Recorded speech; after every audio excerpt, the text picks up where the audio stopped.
Salut l'équipe, c'est Masco, j'espère que vous allez bien. Aujourd'hui on se retrouve pour une nouvelle vidéo et aujourd'hui j'ai encore acheté une 50 pas chère. Et là, fait incroyable, la bécane c'est une première main. Elle a été achetée neuve en magasin en 2019 et la personne me la vend que 500 euros. Elle est entièrement d'origine, il a eu le permis, il l'a stocké dans son garage et depuis il l'a pas redémarré. Très très bonne affaire, seulement 500 euros, tout marche dessus, que demander de plus? Je me dirige directement chez la personne et je vous filme dès que j'arrive là-bas. Bon bah du coup l'équipe on se retrouve finalement directement à l'atelier. Tout simplement parce que la personne chez qui j'ai acheté la moto en fait c'était un crossman. J'ai acheté la moto un samedi et lui tout ce qu'il avait en tête c'était d'aller rouler toute l'après-midi le samedi. Je suis arrivé un peu en retard, genre vers 13h30 et du coup ça l'a mis dans le rush. Donc on a fait ça vite fait et bah j'ai pas pu filmer. Deux, trois petites infos. Premièrement, il a négocié la moto toute seule. Enfin tout seul. Genre, je suis arrivé, c'était 500 balles le prix. Il m'a dit, tu connais un pote à moi, c'est lui qui nous a mis en relation. Du coup, je te la fais à 450. Et la moto, j'ai pas réussi à redémarrer depuis que je l'ai stocké. Du coup, je te la fais à 400. Du coup, là, je me dis, putain, mais c'est vraiment grave un bon plan en fait. Le mec, il a négocié tout seul. Moi, j'étais là, d'accord, merci. C'est gentil, gros. Et en fait, la moto, c'est une édition 2019, mais qui a été mise en circulation en mars 2020. Donc, c'est une moto qui a à peine 2 ans. Elle a 2 ans et 2 mois là à peine. C'est grave une bonne affaire, 400 balles pour une moto toute neuve. Bon, je commence à un peu vous connaître l'équipe et là je sais ce que vous avez envie, c'est que je vous montre la moto tout de suite. Mais avant ça, je vais vous donner deux petits indices sur quelle moto c'est. Premier indice, c'est un super moto. Deuxième indice, c'est une moto que beaucoup de gens détestent. C'est bon, vous avez capté? Bon, allez, je vais chercher la bécane.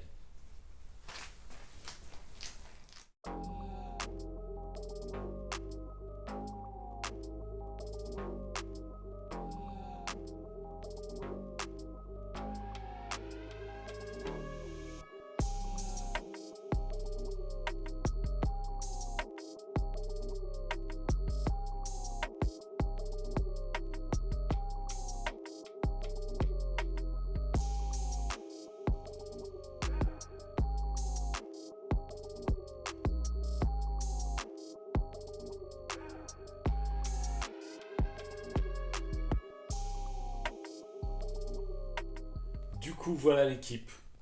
Mon tout dernier achat. Une Maasai 50 Supermoto de 2020. Alors ouais, ok, beaucoup dans le milieu de la 50 considèrent ça comme une chinoiserie. En vrai, moi aussi. Mais 400 balles la famille. Tu tournes la clé, le compteur s'allume, tu peux mettre les clignots, huile et essence séparées, tu vas à la pompe, tu mets le pistolet à essence, tu fais le plein comme ça. T'as jamais d'emmerde avec une moto comme ça. Bon après, comme vous l'aurez sûrement remarqué l'équipe, il y a quand même quelques frais à faire sur cette moto. Déjà, on a un carénage ici à acheter. Un carénage là à remplacer, parce qu'en fait la personne elle avait fait une chute du côté droit, donc ça avait abîmé ces deux carénages là et aussi un peu la poignée, là il manque de la peinture. Enfin ça c'est pas trop dérangeant. Au niveau mécanique pur sur cette moto l'équipe, il y a juste un redémarrage moteur à faire. Tout simplement parce que la personne qui l'avait avant moi, elle a eu le permis, elle l'a mis au fond du garage sans jamais la redémarrer. Et là ça fait à peu près 6-7 mois qu'elle a eu le permis et elle a voulu la redémarrer, ça a rien fait du tout. Du coup, c'est pour ça que j'ai acheté non roulante. Enfin, normalement, juste redémarrer la moto, ça devrait aller assez vite et ça devrait aller assez bien. Je vais faire un petit nettoyage carbu, vérifier l'état de la bougie, vérifier s'il y a de l'allumage, et puis après on pourra essayer de démarrer. Ensuite, une petite vidange et la bécane sera repartie pour 10 000 km. Au minimum, parce que de l'origine, sérieux, ça bouge jamais.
Donc là, l'équipe, je pense que la majeure partie d'entre vous ne comprennent pas trop pourquoi j'ai démonté le réservoir. Mais vous allez voir, c'est tout simple. Premièrement, je voulais le vidanger. Parce que quand tu achètes une moto comme ça, tu sais pas ce qu'il y a comme essence dedans, tu sais pas si c'est du mélange ou pas, tu sais pas si c'est la bonne essence et tu sais pas surtout de quand elle date. Parce que de l'essence, je vais pas te dire que ça périme, mais genre, plus c'est vieux en fait, moins ça a du mal à brûler. Bah, plus ça a du mal à brûler. Et du coup, bah, de la vieille essence, elle fonctionnera moins bien que de l'essence qui sort de la pompe. Ça paraît un peu chelou, mais c'est comme ça. C'est aussi une question d'accès. Là, je peux directement accéder au carbu, à la bougie, et je peux faire tranquillement mon nettoyage carbu, vérifier l'allumage. Ça ira beaucoup mieux parce qu'avec un pot au passage haut, c'est une galère.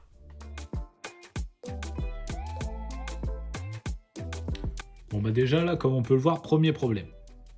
La bougie, le modèle, ça n'a pas l'air d'être un modèle qui se met d'origine sur les 50. La marque c'est Bonon, F5TC. La bougie paraît vieille et rouillée. C'est pas bon signe du tout, je vais en mettre une neuve.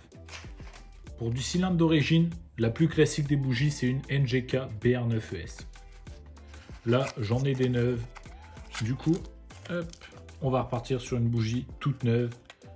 Par contre, sur mon ancienne, il n'y avait pas la petite tête ici. Du coup, je vais la démonter parce que ça veut dire que dans mon antiparasite, c'est un antiparasite qui se monte sans la petite tête ici, tout simplement.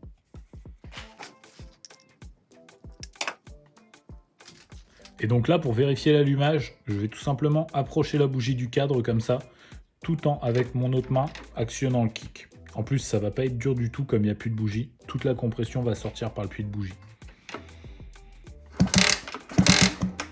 Bien sûr.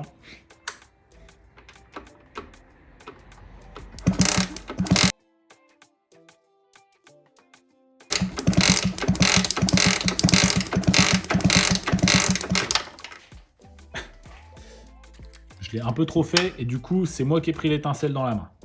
Comme on peut le voir, il y a un allumage parfait.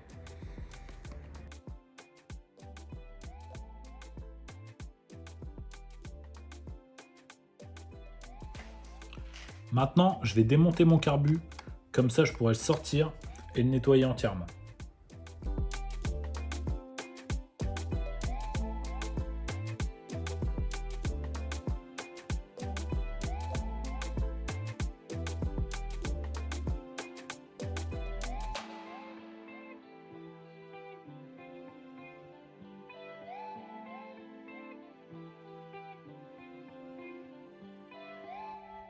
Bon bah là l'équipe, c'est vraiment pas compliqué de trouver pourquoi ça démarrait pas. Ma cuve, elle était pleine d'huile. Comme si l'essence, elle n'arrivait plus et que l'huile, elle arrivait en continu, en continu, en continu. Enfin bon, on va nettoyer tout ça. Je vais vérifier l'état de mon gicleur principal, l'état de mon gicleur de ralenti. Et on va tout de suite remonter le carbu et remonter tout le reste. Et puis voir si ça démarre.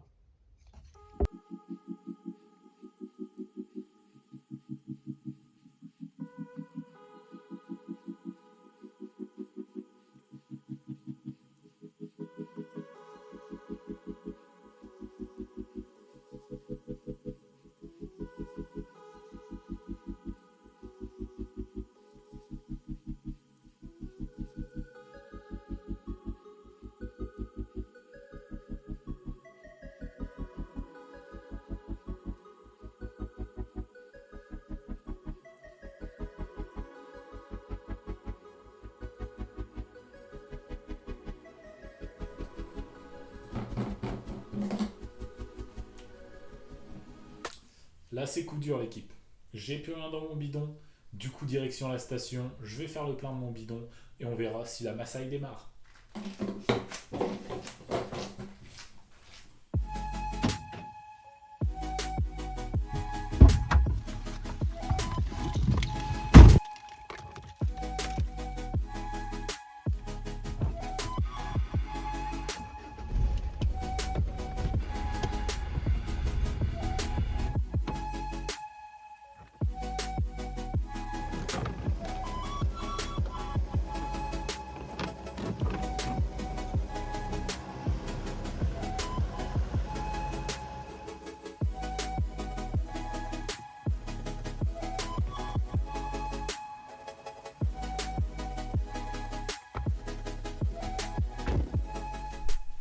Bon bah normalement, plus qu'à mettre le plein, et elle a tout pour démarrer cette petite Maasai.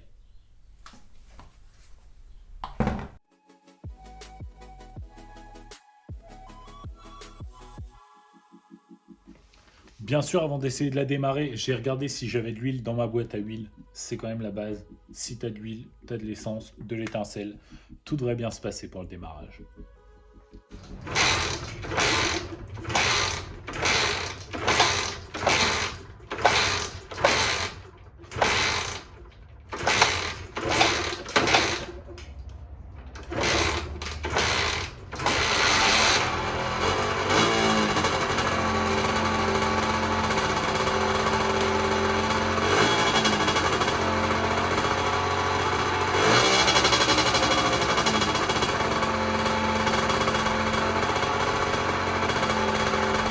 Bon, du coup, l'équipe, là, c'est bon. La Maasai a retrouvé son ralenti normal. Elle tourne parfaitement bien. C'est une super bonne affaire. Par contre, là, je pense que je vais sortir de l'atelier et que je vais laisser un peu tout s'aérer parce que il y a de la fumée partout. Le fait de la redémarrer, il va y avoir un peu d'huile dans le bas moteur ou je sais pas.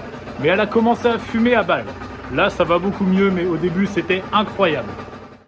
Bon bah du coup voilà l'équipe, maintenant que la fumée est dissipée dans l'atelier, je peux enfin respirer à plein poumon. Je vais vous montrer les deux carénages que j'ai recommandés.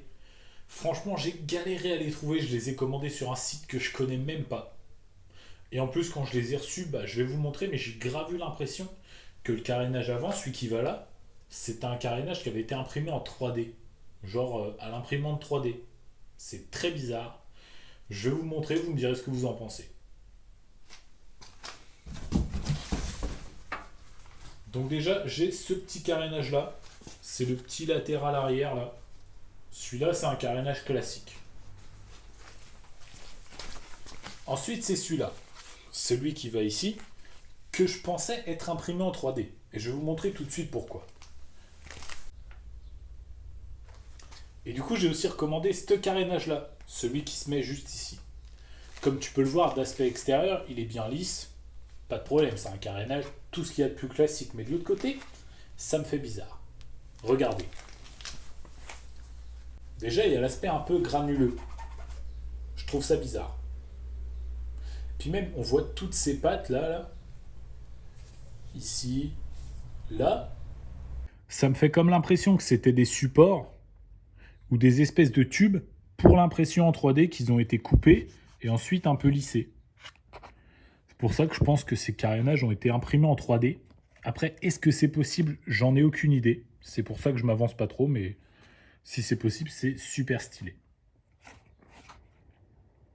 Ah oui, il y avait aussi un petit truc, un petit dernier truc dans la commande. Attendez, je vais vous montrer tout de suite.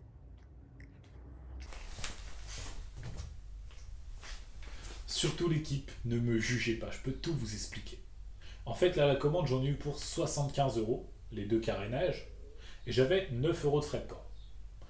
Et en fait, bah, si je rajoutais 5 euros, à 80 euros, ils t'offraient les frais de port. Du coup, j'ai commandé ça. Une petite casquette. Petite, effectivement. Maasai. Comme ça, je me suis dit, je vais avoir la casquette accordée à la moto. Enfin bon, je vais remonter mes carénages, moi, remettre la selle, et ensuite, on va faire une petite vidange.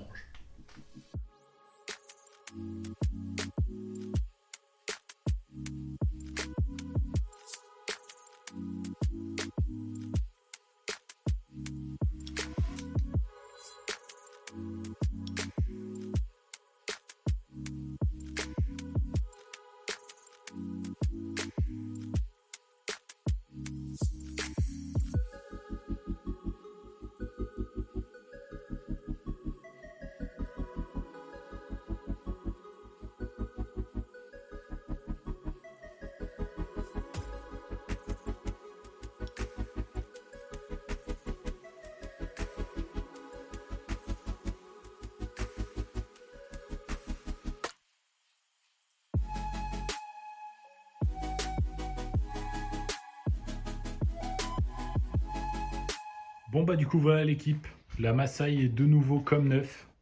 Malheureusement j'ai pas réussi à trouver les kits déco. Sinon, j'aurais remis vraiment tout le kit déco et tout pour qu'elle soit full origine. Mais bon, j'ai pas trouvé, donc voilà. Niveau moteur, faut savoir que la moto est débridée. Elle doit prendre environ 70-75 pour un daily quand t'as 14 ans.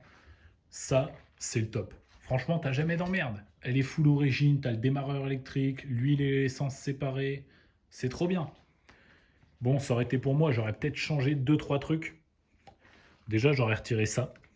Parce que ça, je trouve ça horrible. Et puis genre, lèche-roue plus garde-boue, t'es sûr que t'as pas de boue. Ça, c'est sûr. J'aurais sûrement raccourci un peu le support de plaque. Parce que là, il est beaucoup trop long. Sinon, bah voilà. Je trouve qu'en noir, comme ça, elle est super belle. Je voulais vous montrer aussi la carte grise.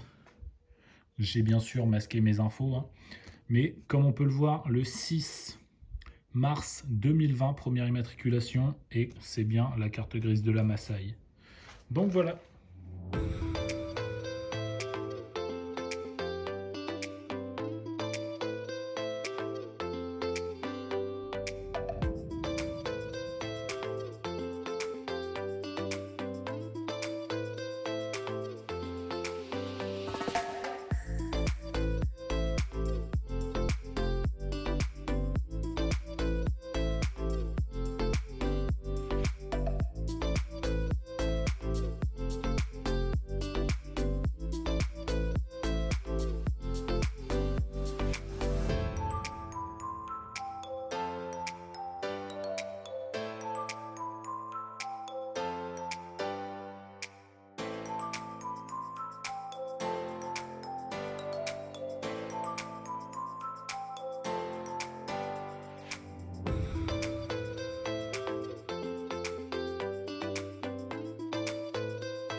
Bon bah du coup voilà l'équipe, on va malheureusement déjà s'arrêter là pour cette vidéo, tout simplement parce qu'il n'y a plus rien à faire. La moto elle est neuve, tu mets le contact. Si on devait faire une sorte de calcul des dépenses pour cette moto, on serait à 400 € pour l'achat de la moto et environ 120 € pour tout ce qui est carte grise, les 2 carénages, la vidange et 2-3 produits d'entretien pour graisser la chaîne, pour faire briller la moto. Ce qui est un prix très raisonnable de 520 € pour une moto complète, full origine, en parfait état de 2020. Franchement, je pense que c'est un prix imbattable, ça défie toute concurrence. Tu peux pas trouver moins cher, c'est pas possible. La moto est en super état. Et d'ailleurs, j'ai même pas fait le tour du propriétaire comme je fais d'habitude pour tous mes achats où je vous montre chaque pièce, ce qui va pas. Parce que tout va sur cette bécane. Comme d'habitude l'équipe, si la vidéo vous a plu, n'hésitez pas à mettre votre plus beau pouce bleu. N'hésitez pas à me dire dans les commentaires ce que vous pensez de cette moto. Si vous aussi vous pensez que c'est une chinoiserie ou si vous trouvez que c'est des très bons modèles. Et aussi dites-moi ce que vous pensez du prix de 520 € quand même. C'est incroyable, elle est 2020. Si vous n'êtes pas encore abonné, c'est le moment de le faire. Et n'oubliez pas d'activer la cloche pour avoir une notif dès que je sors une nouvelle vidéo. Moi je vous dis à la semaine prochaine. C'était Masco. Salut!